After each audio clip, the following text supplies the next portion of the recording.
এই ভিডিওটা লাস্ট পর্যন্ত দেখুন আর শুনুন। আইয়েন আসে দরজা লাস্ট পর্যন্ত দেখি ভিডিওটা সর্বোচ্চ শেয়ার দিবেন যাতে সবার কাছে যায় পৌঁছায়, উচ্চ পর্যায়ে যেন পৌঁছায়। আসো ফাগরের লাইটটা জ্বালাই দি কারণ ইট ইট ইট কি তো আনে নিল ইয়েছেন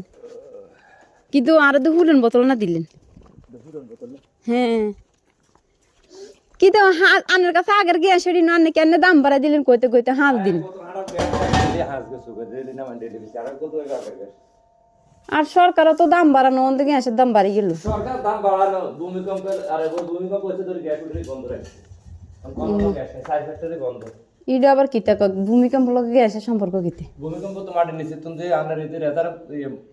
ওইসে যে আরো বহুত দিনে গেছে এই তোর 8 দিন বন্ধ থাকলে 10 শর্ট হয়ে গেছে তখন সাইডটা মোটে বন্ধ করে দিছে কনফার্ম ওই ফাগর কারণে সরকার বাড়ানো বোতল মারা তো নাই গ্যাস তো নাই ওই হিডে গ্যাস নাই গ্যাস আদান যদি